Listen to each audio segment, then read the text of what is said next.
walking down the beach and you're gonna try to pick out the toughest guy on that beach, you look for that chiseled bodybuilder. Is he the one that's always dominant? Chances are no. There's gonna be a scrawny guy who's got the attitude, who's gonna kick sand in his face. The same thing with deer. That's how dominance works in the whitetail herd.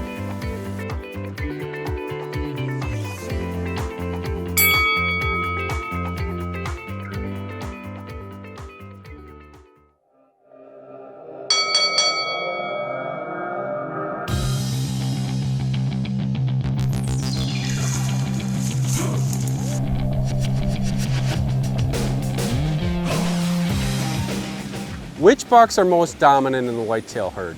That's a question that we get a lot here at Deer and Deer Hunting, and I must have fielded that same question dozens of times over the years. It's one that's not easily answered because there's so many prongs to it. In short, what I tell people is the most dominant bucks, they're gonna have one of four things going on. It's gonna be antler size, body size, age, and attitude. And I did not list those in order. I actually listed those in reverse order, which is something that trips people up, because when you think of a dominant buck, you think of the biggest buck in the woods.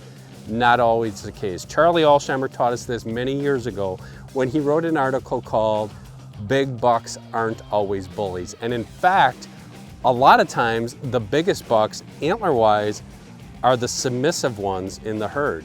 They grow big by being submissive and because they get better food and better opportunities. Next up would be body size. Those bigger bucks can be bullies because they are bigger. They're more muscular, they've got more strength normally. That is a good trait to have when you're a buck, but that's not always going to dictate dominance. Yes, it will. When he's getting in a shoving match or something, he can push his weight around and he's gonna have his way with a lot of deer, but a couple other things are gonna come into play that are gonna trump that deer. So next in line and second on the list is age. With age comes wisdom with humans and animals, especially deer. Those older, mature bucks tend to get their way. They tend to be dominant because they find their way, they find their core area that they like, they will run other bucks out of there. Chances are if he's mature, he's gonna be bigger. Chances are if he's mature, he has bigger antlers, so he's gonna have a lot of things going there, those lesser qualities that's gonna allow him to be dominant. But the number one thing that causes dominance in deer is his attitude. And when you think about deer, think about dogs or anything else. Dogs, a good example. You go and find a litter of pups and you get your pick of the litter. The one that you're gonna take is the one that has the best attitude. And normally with dogs, the number one dog, the alpha dog, is the one that's gonna be most aggressive, is his attitude. He might be the runt, he might not be, the biggest dog in the litter. Same thing with deer, and you see this time and time again. Those bully bucks are ones with what we'd say are inferior antlers compared to some of those nice majestic 10 and 12 pointers you see running around out there.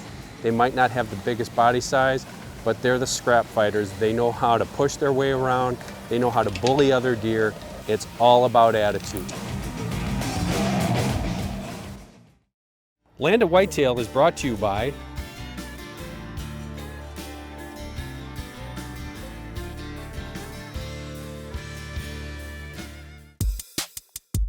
In order to better understand just which bucks will rule the rut, we have to gain a deeper understanding of the internal factors that happen as the herd approaches fall.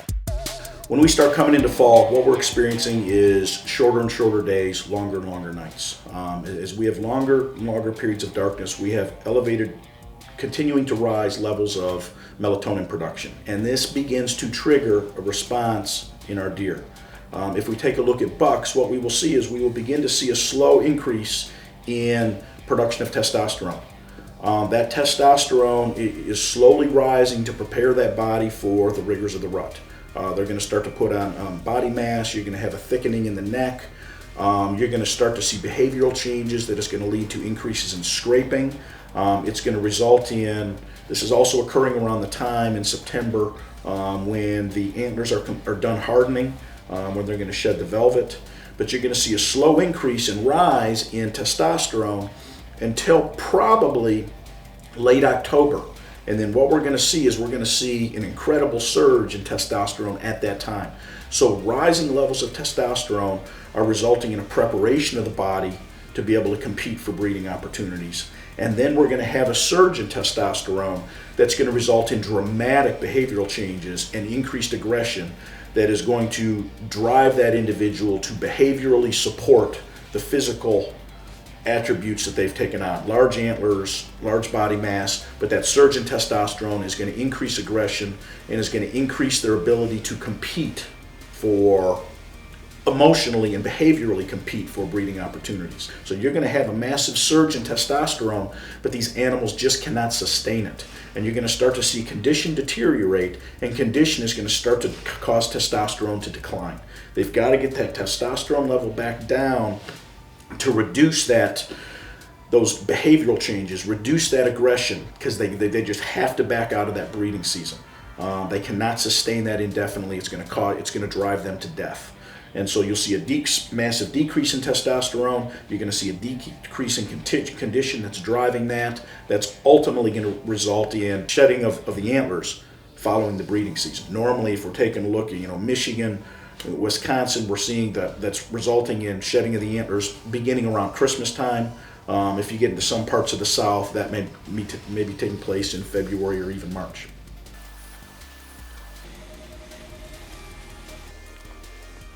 So what's interesting about dominance in deer, what we've learned through research and some of the things that Dr. Dishkoff has learned at Auburn University, is that when everything comes together health-wise for a herd, you're going to see this well-balanced herd. We call it a finely tuned herd. That's where you have a good proportion of bucks and does, the age structure is there, and you're going to have individuals from that herd, big antler deer, what we say, inferior antler deer, that are all going to be taking part, and they all have their place in that hierarchy. And that's something as a hunter and land manager that you need to understand, is that it's just not the pretty majestic ones that we're managing for. We're managing for that structure of the herd, that every deer within that space is going to play an important role in the herd's health.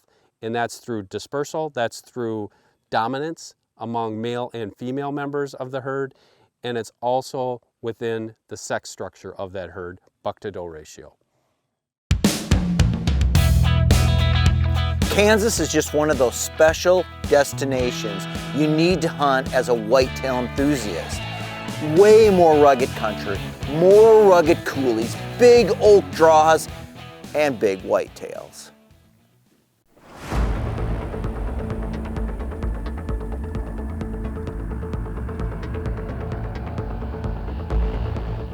Now this season I had a dilemma. Well, I had a Kansas tag. That's not really a dilemma, is it? Nah. But my dilemma was I also drew an Iowa tag. And my Iowa contact was sending me pictures of great bucks too. My plan, hit Kansas first, tag out, and then rush to Iowa to spend the rest of the rut if needed. Now that plan was working perfectly. I was seeing some really good bucks in Kansas, and then HD showed up. Who's HD? Heavy duty. This buck just appeared out of nowhere. He wasn't a summer guest there at Greg's farm. He was a transient buck that just decided Greg's place looked just a little bit better than where he had spent all of his summer. It's on with HD.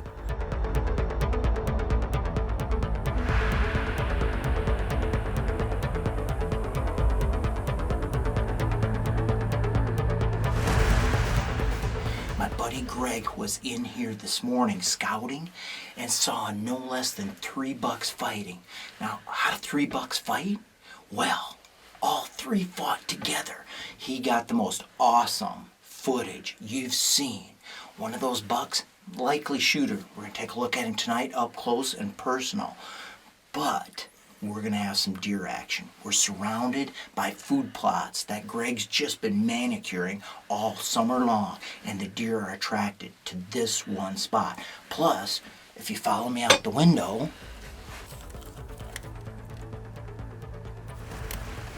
that's That's right, we got a decoy here because we are gonna have a tough time getting the deer right here to where we want him because there's gonna be so many other deer around. So we're gonna try to lure him in. There's a fence gap here. He's gotta go through that fence gap. He's gotta go by the buck. He should posture and we should have a great shot. That's if it all comes together.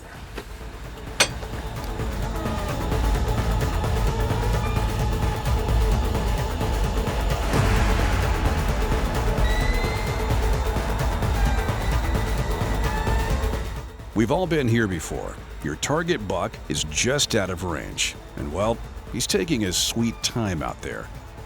There you go. Closer, closer, further, further. Ugh. Well, with limited time away from home, and after watching HD disappear into the sunset, Mark decided to slip over to Iowa for a couple of days, rather than completely eating that tag. He experiences some decent encounters, but ultimately decides to pass and head back to Kansas at the end of the week, in the hope that HD is still stomping around trying to find the doe of his dreams, 20 to 30 yards in front of Mark's blind.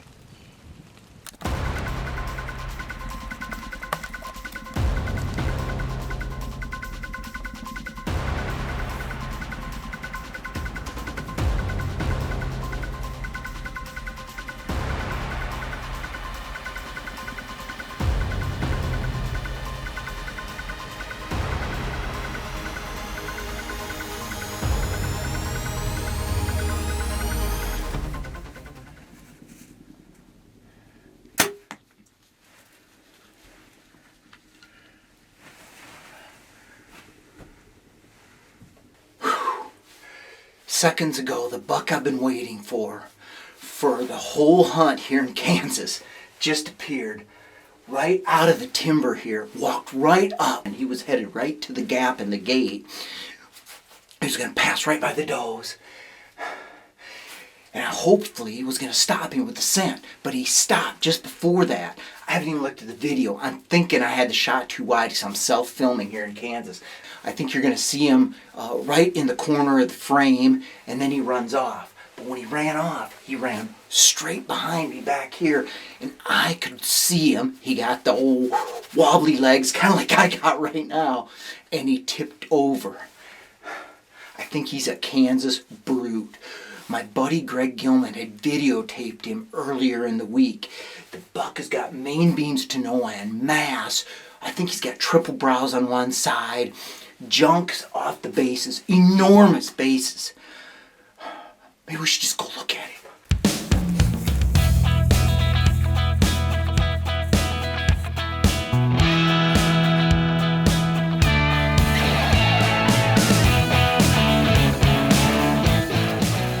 Oh my goodness. I knew this buck was down. I've been watching him from over in the ground blind, so there's no need to check. I've been watching him for over a half hour to make sure he didn't move after I took the shot. This could be my biggest bow kill whitetail ever. Are you ready? 1, 2, 3, 4, 5, 6. Main beam is 7. 1, 2. He's got a kicker back here that may or may not count. 3, 4, 5. Couple kickers down here and below. This base is just enormous. This here is what whitetail bow hunting is all about. Putting all your time in, trying to kill one of these brute bucks, a mature, big, giant buck. I spent a lot of years hunting whitetails. I've been fortunate enough to kill a handful of big ones. This here, he's gonna rival one of my biggest bow kills. I think he's gonna overdo it. The Matthews Tri-X, it's been a good year. And you can't ignore what Kansas has to offer for big whitetails. Land of Whitetail is brought to you by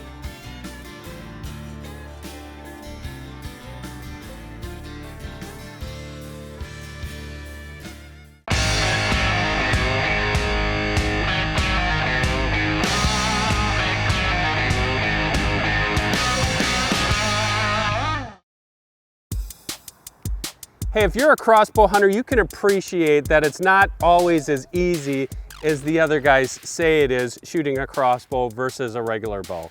We all know that things can go wrong, and even the slightest flinch can really affect your accuracy even at the shortest distances. I've had it happen to me numerous times.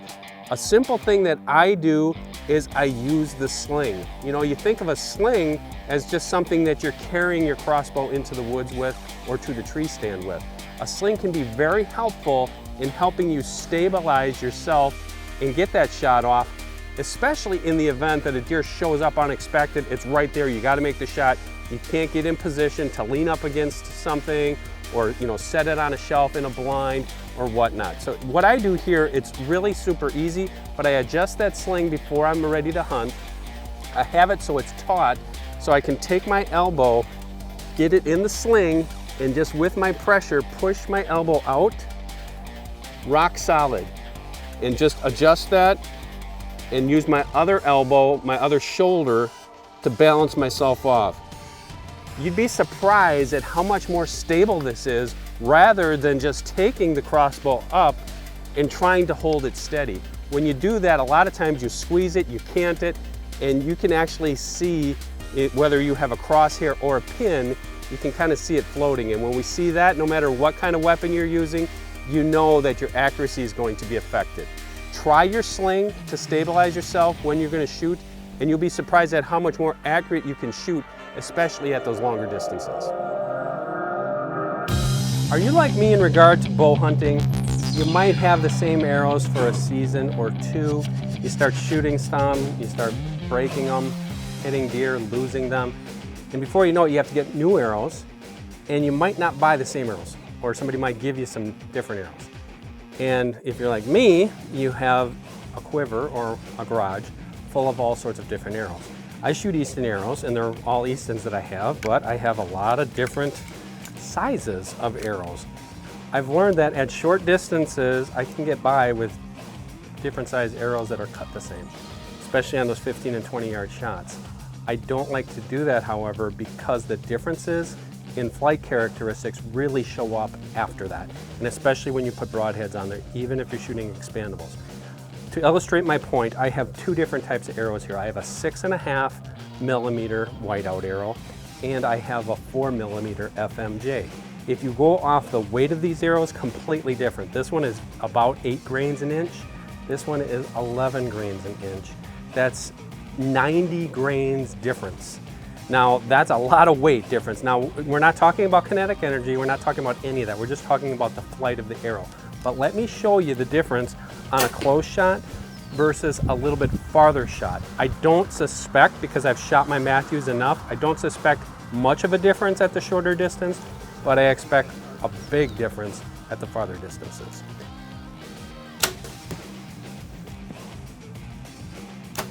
Big difference. And you see that when that arrow flew a lot faster and it hit, I'm gonna guess at least 3.5 inches higher. Exact same aiming spot. That's where those differences come into play when you're using various size arrows. So be sure to use the same arrows, practice with them, and by all means, when you go hunting, limit your shots to the distance that you know you can hit on the money.